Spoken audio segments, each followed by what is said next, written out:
रामकृष्ण हरी महाराज. रामकृष्ण रामकृष्ण. कधीपासून आपण वारी करताय? माझी वारी आमच्या जन्मापासून सुरू आहे आणि वाडवडिलांचे संस्कार असल्यामुळं आम्हाला कळतं तेव्हापासून आम्ही वारीमध्ये आहोत. आपली ही परंपरा कधीपासून चालू झाली वारीची? माझ्या वडिलांची मिराची गा देवा तुझी चरणसेवा पांडुरंगा. ॲक्च्युली आमची वारीची परंपरा ही आमच्या वाडवडिलांपासून आमच्या गुरुजनांपासून आहे.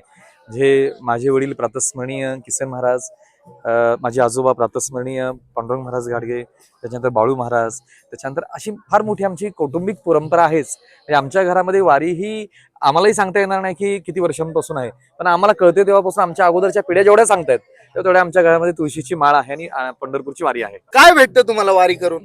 भेटत काय नाही वारी करून. या जगामध्ये आम्ही लय भेटण्याचा प्रयत्न केला पण त्यात आम्हाला सुख मिळालं नाही. पण ह्या रस्त्याला लागल्यानंतर आता भेटायचं काय राहिलंच नाही आमचं. हे आम्हाला वारीतून भेटलेलं आहे. अच्छा. आम्ही फक्त ना बॅगा उचलल्यात, आम्हीच निघालोय. माहित नाही आम्हाला की आमची व्यवस्था कोण करतंय, आम्ही कसं चाललोय, आम्हाला जेवायला कोण देते, आमच्या झोपायची व्यवस्था. पण पांडुरंग सगळंच करून घेतो, आम्हाला माहितच नाही. हा समोर दादा टँकर उभा आहे बघा समोर. आम्हाला ना मागच्या काही वर्षापूर्वी ना आम्हाला ना पाणी पिण्याची अडचण होती आम्हाला.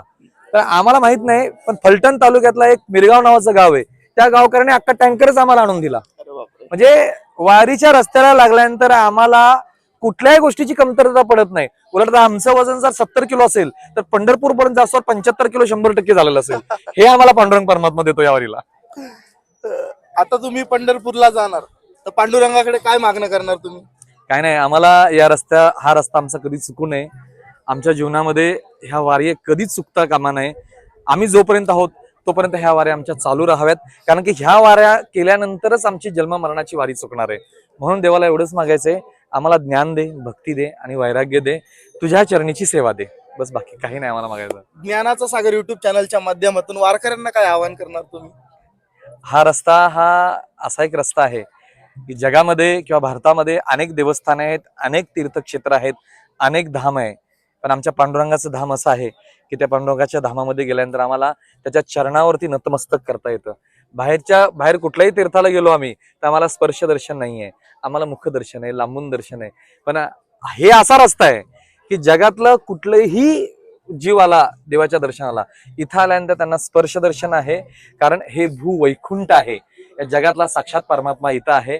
आम्ही समस्त वारकरी संप्रदायाच्या वतीने सगळ्यांना आवाहन करू, फक्त वारकऱ्यांनाच नाही जगाला आवाहन करू की तुम्ही जर स्पर्शदर्शन पाहिजे असेल, साक्षात पांडुरंग परमात्मा बघायचा असेल, भगवान श्रीकृष्ण पाहिजे असतील, ते पंढरीच्या विठेवरती उभे आहेत. आणि असे उभे आहेत की कमरेवरती हात आहेत आणि समचरण दृष्टी विटेवरी साजरी. आम्ही आमचं मस्तक त्याच्या चरणावरती आहे आणि त्याची नजर आमच्यावरती आहे. या जगामध्ये एवढंच एक दैवत आहे, पंढरीश पांडुरंग परमात्मा.